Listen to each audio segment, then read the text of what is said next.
Hi, I'm Ken Irwin from Wittenberg University. I'm sorry I can't be with you there today in person. I was looking forward to this, but it just didn't work out. So I'm going to give my presentation virtually. I'm going to be talking about Deluxe Screenscraping, a more elegant weapon for a more civilized age. Fortunately, that civilized age is now. We live in an age of reasonably well-formed HTML that can be reliably parsed by a computer, which makes the whole business of screen scraping considerably more plausible. The problem I want to talk about is working with data sources that we don't necessarily have access to the back end for. So sometimes using an OPAC, we may not have as much access to the back end as we like. In my particular case, I have a consortial OPAC that I have front end access to, but not back end. Vendors that don't supply us with enough data, or grabbing information out of old pieces of blogging software that maybe don't have any export functionality, that if you want to move those to a newer format, you've got to extract them from the front end of the old format. Once upon a time, the solution to this sort of problem would have been screen scraping using some pretty yucky regular expressions. I love regular expressions as much as the next guy, and probably more than many. But all of this punctuation is really no fun. To say, I want the contents of the element with the ID bib info. That's a fairly straightforward thing to ask for in person, and asking a regular expression to do it for you can be a little bit of gobbledygook and hard to read when you come back to a few years later. So instead, what I want to look at now is a tool that parses DOM for us and really makes it easy to select that kind of information in the same way that jQuery makes it easy to select elements by their ID or by other attributes. So in this case, I've said exactly what I was asking for. I've said I want you to go find the table cell with the ID bib info, and I want you to grab the text inside of that tag. And it's nice and straightforward and easy to do. The tool I'm using to do this is the PHP Simple HTML DOM parser. It's kind of a mouthful, and I can actually never remember the order in which all of those words go. But if you Google them out of order, it'll still find that the tool for you along with its documentation. Thank you, Google, for making that pretty easy to find. I don't know who SC Chen is, but thank you, SC Chen, as well. This tool has really made my life easier in the last year. Before I get down to some specific examples of how I'm using the code, I want to look at some of the basics of how this tool works. You can use this file get.html to load the HTML page from a website. You can also provide it, there's another command that will let you load a string of HTML, but normally I work with it in a URL kind of context. So it loads the URL, and then you can use these methods to find individual pieces of the page. You can find by the name of a tag, by attributes associated with a tag, by class, or by ID using the dot and the hash that you're probably familiar with from CSS or maybe from jQuery. And you can use nested tags in the same way that you could also with CSS or jQuery. You can say find the table and then find a cell within that table. And that find is an array command. So this is actually going to find every table cell in that table. This last example I'm giving here is a much more complex one. I'm going and finding an individual ID. I'm finding the first node, the first child of that div, and then the first child of that second div, and the second child of, so this is a great-great-grandchild, I guess, and then finding an individual attribute associated with that. So really drilling down to a specific place, you can get that specific if you know how your data is going to be formatted. There are a few methods that are special methods for grabbing some regularly desired pieces of what you've found. You can grab the href. You could do that with an attribute, get the get attribute tag, but there is a specific method just for getting the href tag.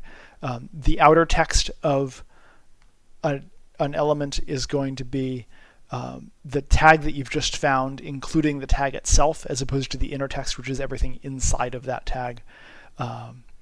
Or then you can use the plain text method for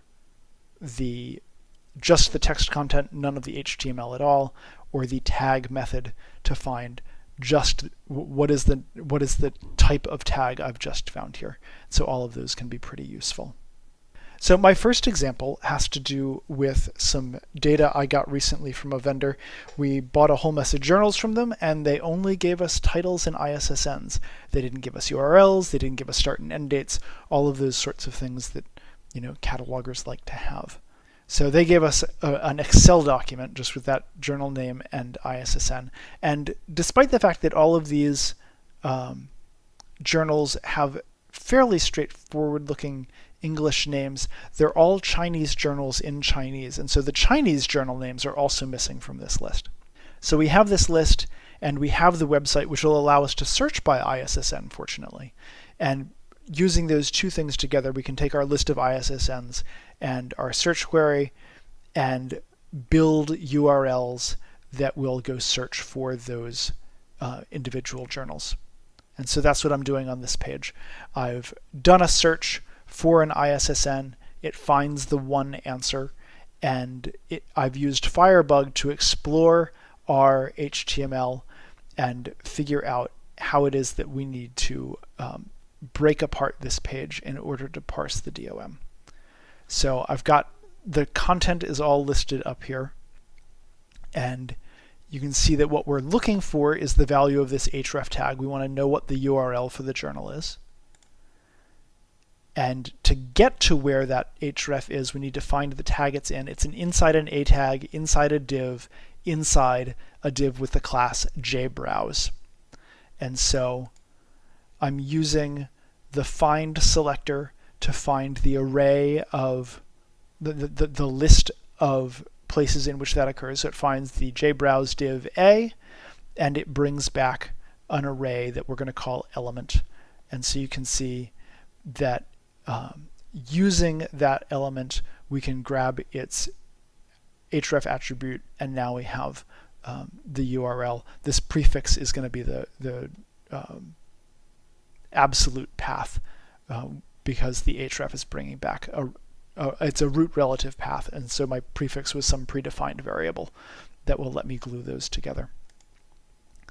And so as I mentioned, element is an array, so we're calling not just element, but element item 0, the first element in the array, to bring back the information that we're looking for.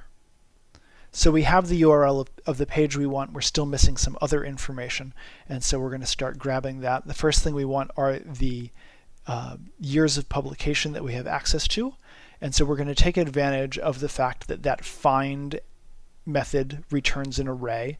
We're just going to bring back all of the years listed. And so what I've discovered here, looking in Firebug, is that the years are in B tags, in bold tags, inside this hierarchy of other elements. And so I'm just going to find all that business, and I'm going to bring back the array of each one.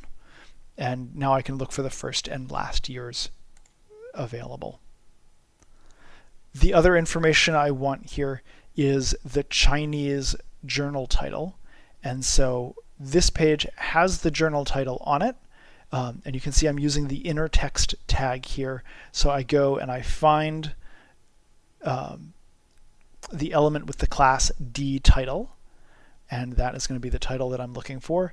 And so I use the inner text to strip away all of the HTML. I just want the text.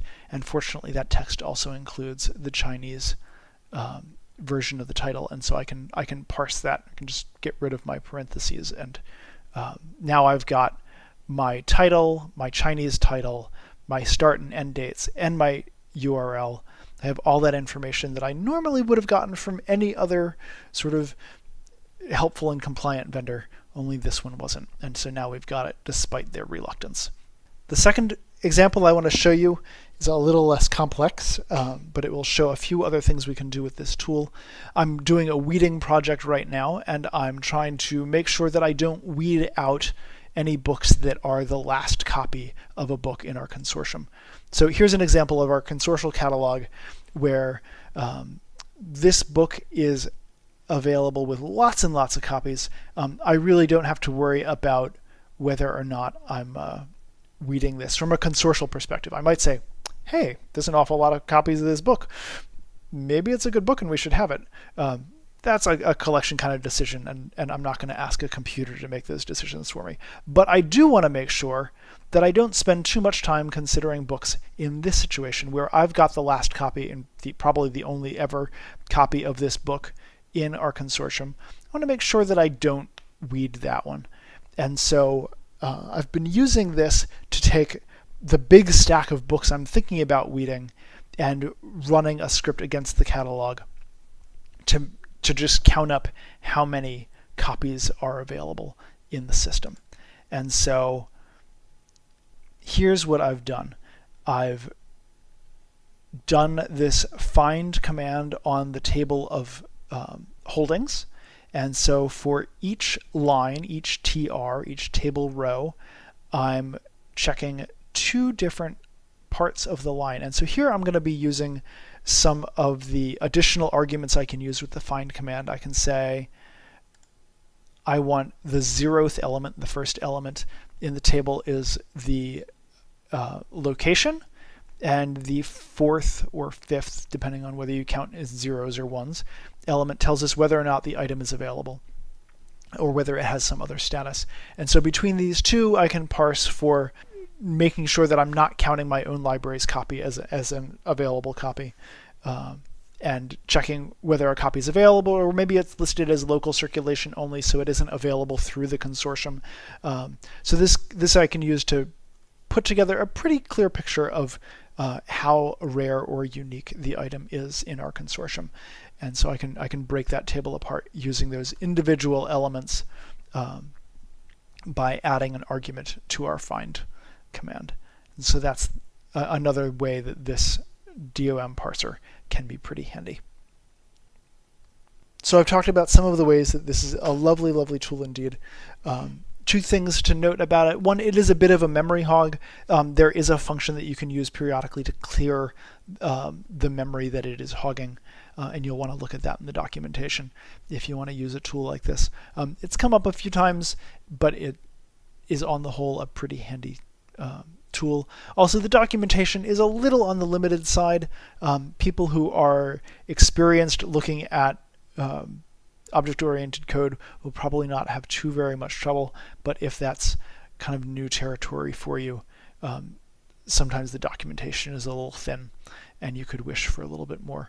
But on the whole, I have found this to be tremendously useful, and there have been projects that are plausible now that really didn't seem so easy before I had access to this.